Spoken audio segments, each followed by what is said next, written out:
Okay, well this is going to be a two-part video because when I went to go put the camera, it just turned the recording off. So I guess I'll have to put a stay tuned or something on the other one.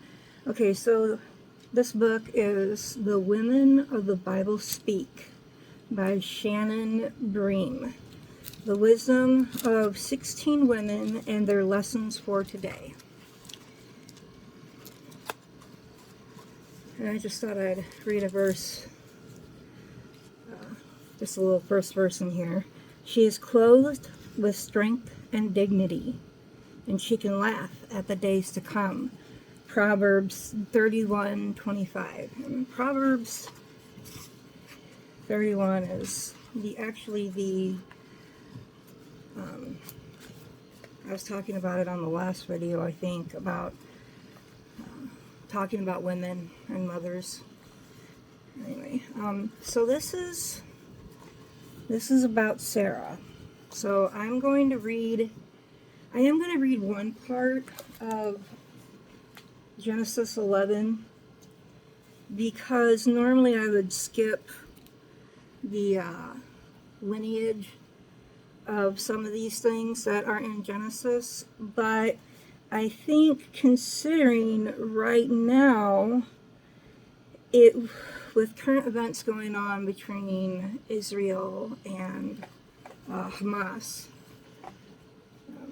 this is a good way, kind of a good distinction between Israel having the promise of Abraham, not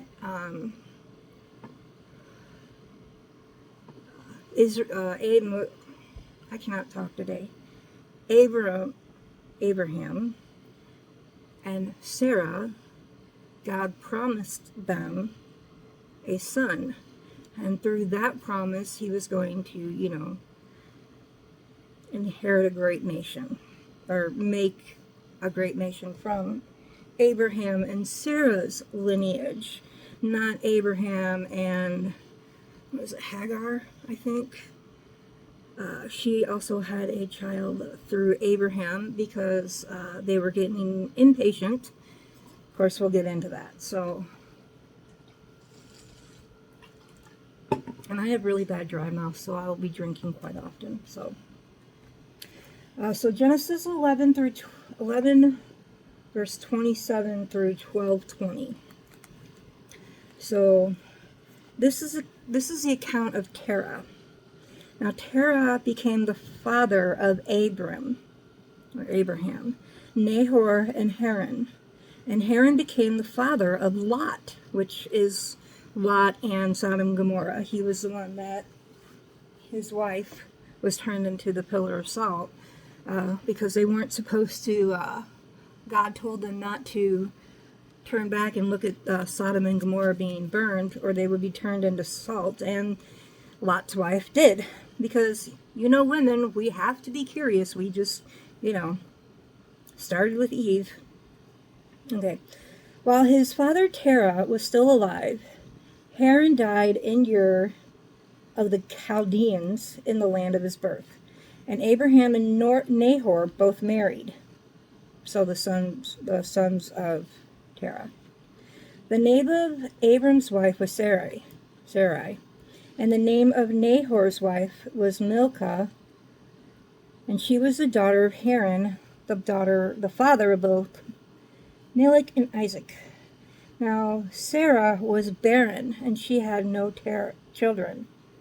Terah took his son Abram, his grandson Lot, son of Haran, and his daughter-in-law Sarai, the wife of his son Abram, and together they set out from Ur of the Chaldeans to go to Canaan. Terah lived 205 years, and he died in Haran. So, chapter 12, the call of Abram. The Lord had said to Abram, "Leave your country, your people, and your father's household, and go to the land I will show you. And I will make you into a great nation, and I will bless you. I will make your name great, and you will be a blessing. I will bless those who bless you, and whoever curses you, I will curse. And all the people on earth will be blessed through you." So Abram left as the Lord told him, and Lot went with him. And Abram was 75 years old when he set out from Haran. And he took his wife Sarai, his nephew Lot, all of the possessions they had accumulated, and the people they had acquired in Haran, and they set out for the land of Canaan, and they arrived there. So that's just a little bit of the beginning of the story of the promise to Abraham and Sarah. And it continues on, but I'm just going to leave that there and I'm going to read some of this first story of Sarah. But it's, it's a few pages, so we'll have to cut it in half just for time's sake. I mean, I could sit here and read all day, but Women of the Covenants. The facts of Sarah's life sound like an adventure story, full of twists and turns. She was settled into her life when her husband suddenly announced they'd be upending everything they knew to move way out of their comfort zone. She managed a wealthy household with a very complicated blended family, and that's not all. She bore no children of her own. And even when God made her a specific promise, she laughed it off as impossible. How surprised she must have been when the wildly unthinkable finally came true for her. But oh, how far off track she had already gotten by taking matters into her own hands. Oh, how far off track she already had gotten because she took matters into her own hands and didn't trust God, basically. And I kind of understand that. When I was 19, I was told that I was never going to have kids. My kids are 9 years apart, and they're both rainbow babies. So I was very, very fortunate to even be blessed with 2 kids. So, I understand the impatient Sarah and the sad and Sarah that, when you want to be a mom and somebody tells you that's not going to happen to you, or you think it's not going to happen, it's tough.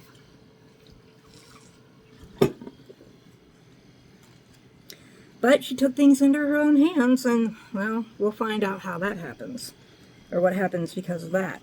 According to the Bible, Abraham twice denied being Sarah's husband to protect himself when a powerful ruler noticed just how beautiful she was and wanted her for himself. In the case of involving Pharaoh, Sarah was already 65 years old. 65 years old, people. And Abraham was so scared about his wife's beauty that he was afraid people were going to kill him so they could marry Sarah at 65 years old because she was just that beautiful. Can you imagine that? Think about how enduringly stunning her beauty must have been to draw so much attention, even as she was entering her golden years. While many details about Sarah are unknown, we do know this. She was definitely skeptical of men in shining robes telling 90-year-old women they would have babies. Because, an angel came to Sarah and told her she would, have a baby. So who was she behind these few tidbits? In reading the story of Abraham and Sarah, it's hard not to focus on Abraham. After all, he was the one who received the call from God. Go from your country, your people, and your father's household to the land I will show you. And that's in Genesis 1. It's the first hint we receive that this land God will show him, the promised land, is going to play a crucial part in salvation history. Along with the promises to Abraham, God repeatedly makes clear that Sarah will be a key player, that she will be a mother of all nations. Kings of peoples shall come from her, Genesis 17:16. If Sarah objected to their journey, Scripture does not record it. In order to avoid famine, she and Abraham journeyed from Ur to Haran, from Haran to Canaan, and then from Canaan to Egypt. And we all know what happens in Egypt. Sarah supported her husband during the dispute with his nephew Lot and during the subsequent battle with the 5 kings of Canaan when he had to ride to Lot's rescue.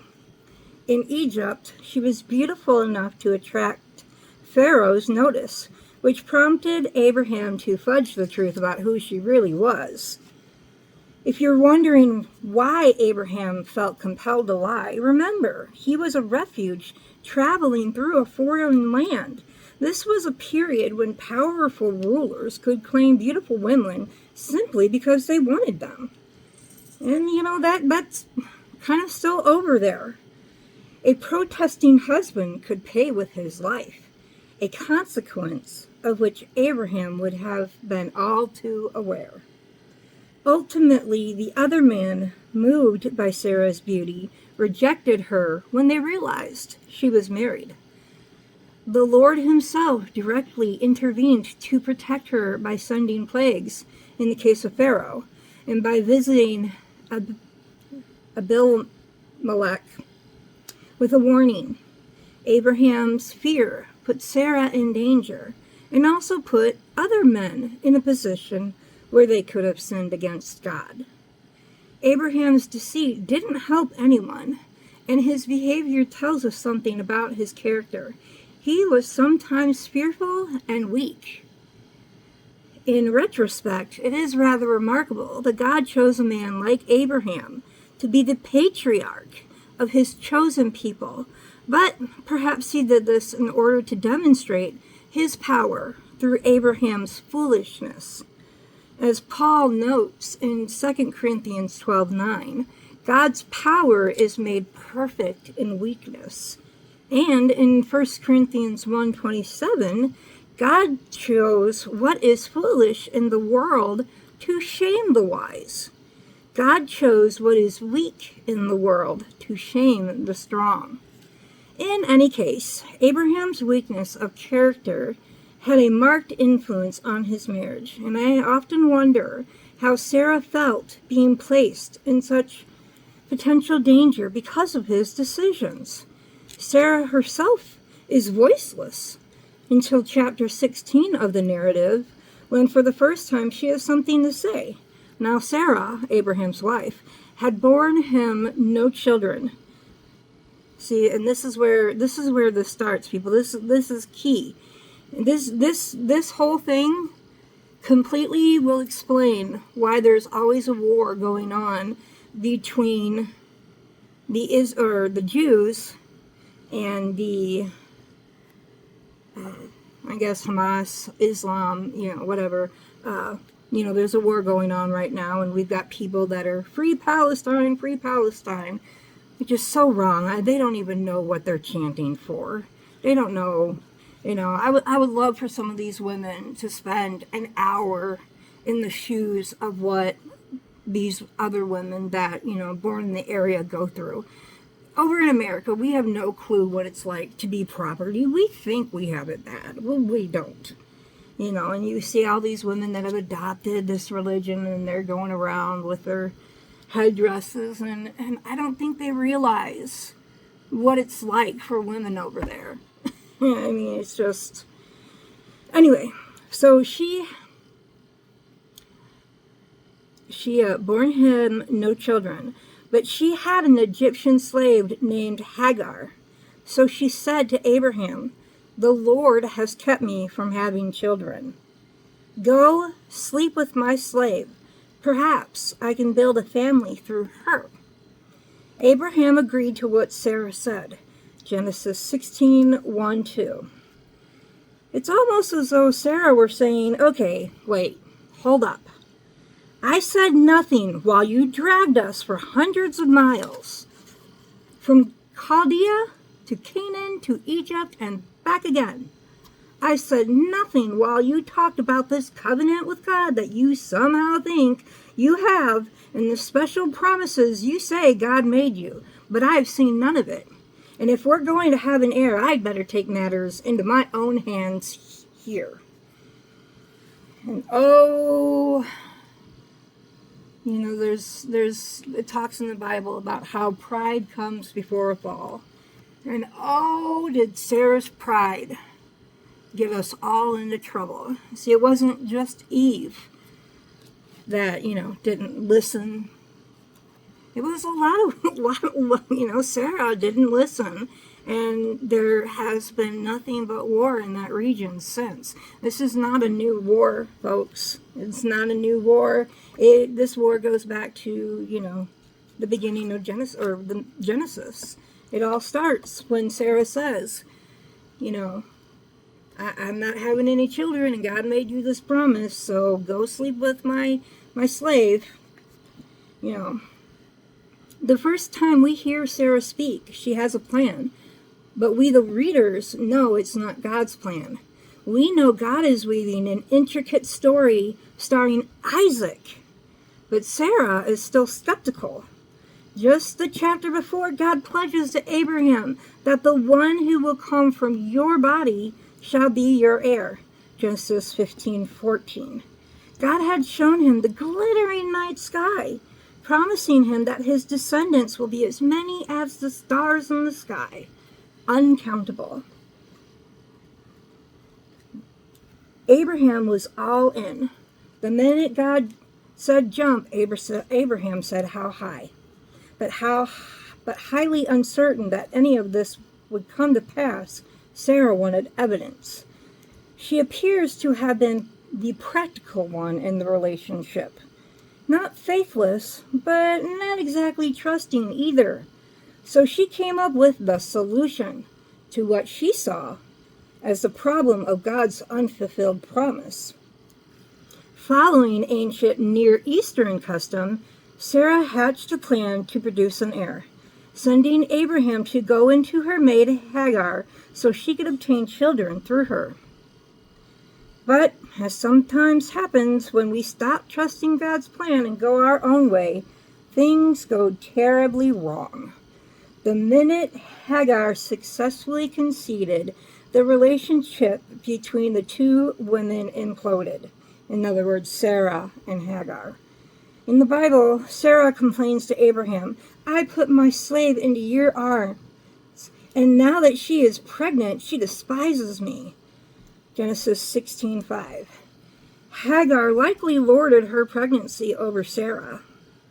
And Genesis 16:4 translates to show us that Hagar considered Sarah a person of no standing because she was barren. So then the far younger Hagar was the only one bearing a child for Abraham. It must have been natural for Hagar to assume that her relationship with both Sarah and Abraham had changed. Her status had surely improved, and as the mother of Abraham's sole heir, she had security for the future. So what was Abraham's reaction to the news that his wife's now pregnant servant despised her? Did he urge calm? Did he try to hear both sides of the dispute? Not exactly. Abraham said to his wife, your slave is in your hands. Do with her whatever you think is best. And this is I'm going to stop here, but this is the second time we see Abraham acquiesce to his wife's wishes when we know Sarah is in the wrong.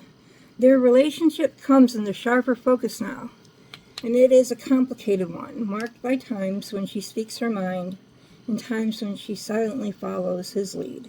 And in this instance, he attempted to restore peace in his relationship with Sarah by demolishing his relationship with the pregnant Hagar. Do whatever you please, he tells his wife, and Sarah does. So we'll just mark it right here in this book and leave you on a cliffhanger. If you don't know what's going on, we have yet to begin. So again, this is The Woman of the Bible Speak by Shannon Bream. It's Fox News Books. Apparently they endorse it. And I got this at Hobby Lobby.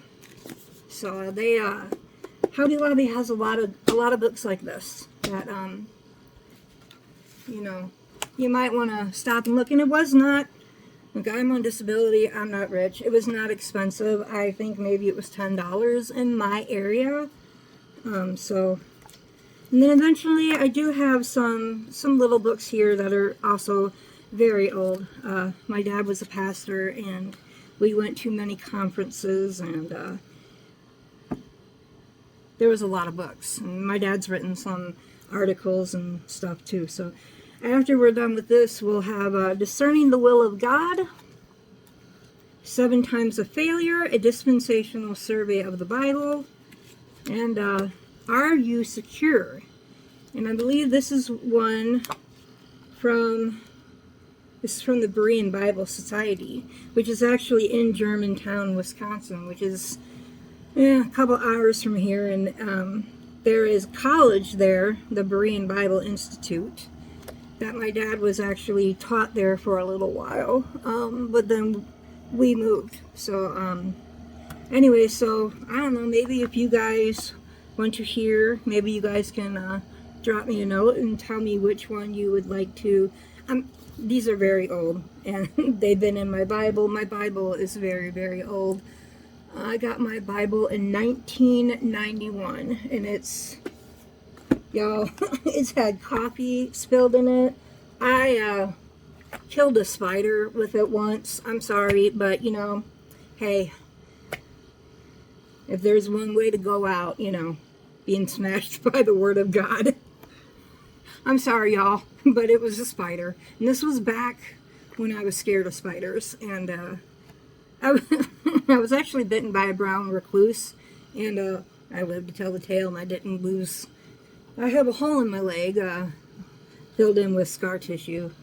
My dream is to one day get a spider tattoo that's got its fangs stuck into my thigh. That scar, it's about that big around. I say $half size, maybe a little bigger. But hey, if you can survive a brown recluse. Okay, so we got Are You Secure? And like I said, I believe this talks about, you know, the security of salvation. 7 Times of Failure, a dispensational survey of the Bible. Or Discerning the Will of God, which just kind of means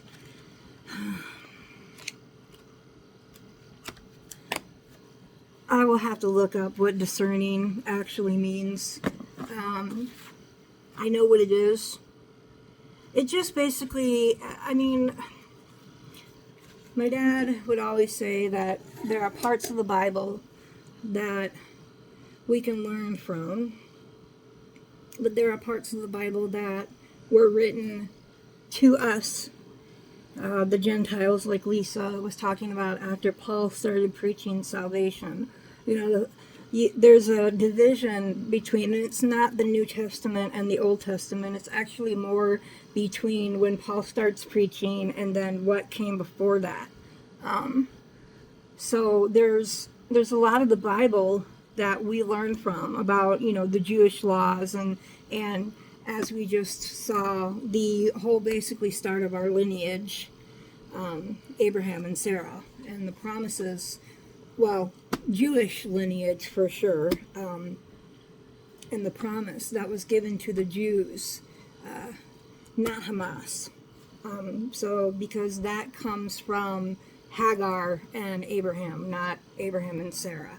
And see, that promise was given to the child of Abraham and Sarah, not of Abraham and Hagar.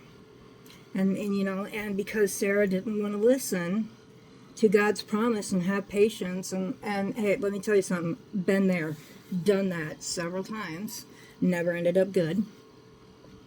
You know, because she decided that she didn't want to wait for God's promise, we now have a continual war going on over in Israel. You know, and that war is not going to stop anytime soon, folks. It's going to get worse. You know. So anyway, I gotta tell you guys, I am so stupid. This is kind of a long video, but you guys, if you guys have made it this far, like and subscribe. But anyway, so I don't know if I was just in a mood because I was downstairs in the exercise room and I was frustrated over the thing with the cat condo and marketplace, and I just decided I was going to, instead of stewing in my anger, I was going to go down into the exercise room. And anyway, so I get down there and I get on the only machine really that I can use because I have bad knees and because my arms and my legs are short. Machines just aren't made for me unless they're, you know, you can move the seat and move this and everything else around. And I'm down there and I get on my favorite machine, the only one, and it's got these pedals that you just push, and it's like you're 1 foot, 1 foot, 1 foot, and it's like you're walking, but you know, it's not like walking on the ground, so your knees aren't giving the impact. And they would not move. They would not move. Y'all, I tried everything and I was so mad. I'm like, somebody broke this machine. It's the only machine I can use, and somebody broke this stupid machine. So I spent like 15 minutes trying to figure out how to work this other machine and get it all moved. And so I spent like 20 minutes, I think it was 23 minutes on this machine, and I won't do it again because it hurt my knee. And I'm sitting there watching Charlie Kirk's memorial, and I'm, you know, doing my little thing and irritated because my favorite machine is broke. And y'all, I was talking about that little still voice that hits me, and I happened to look out of my peripheral vision over at the machine, which was happened to be beside the one that I was currently on, and it dawned on me. I'm so stupid. It dawned on me that I didn't unlock the machine. You have to push this thing up, and it unlocks the, and it turns on and unlocks the machine. So I had spent 23 minutes on this one machine, hurting my knee, all because I could not chill out and remember that you had to unlock the machine. So then I got on that machine, and I was irritated at myself for being so stupid and being angry that it caused me to actually hurt my knee because I was angry about something. This is kind of like what Sarah did. Huh. Anyway, well, that's funny because I was aggravated that the first machine was not working. I ended up hurting my knee on the other machine, all because I didn't pay attention to the fact that I had to unlock the one I normally am on.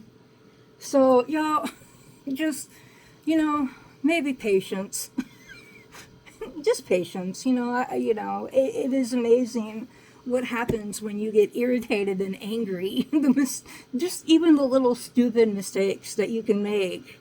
You know, that little me being angry and that clouding up my mind to where I forgot to push this little lever up to where the machine would turn on and, you know, the pedals would become unlocked. It actually ended up causing me physical pain, in my knee. So lesson learned. Next time I go downstairs, I will remember not to be angry, and I will remember to unlock the machine. So anyway, y'all have a great day. It was very beautiful out about an hour ago here, but we had it stormed last night, and great storm, lots of thunder. Loved it. Wish it would have lasted all night long. Sun was out this morning, and now a bunch of clouds rolled in. I mean, it's just covered in clouds, and some of them are dark, so, you know, hey, I may get lucky and get another storm to sleep to tonight. That would be great. And I could save my phone battery. So anyway, if y'all, like I said, if y'all stuck with me, thanks. Appreciate it. We will be going through this book, or at least this one story. If any of you guys want to start these other small books before, you know, they'll obviously would be much quicker to go through. But just let me know what you guys decide that you want to do, or, you know, If nobody says anything, I'm just going to continue to read this book and my Bible, if only for myself. If nobody watches this video and nobody stays, you know, nobody likes it, I'm going to still keep doing this, even if it's for only myself to hear. So anyway, y'all have a great afternoon, and keep your head up and your faith strong. See y'all later.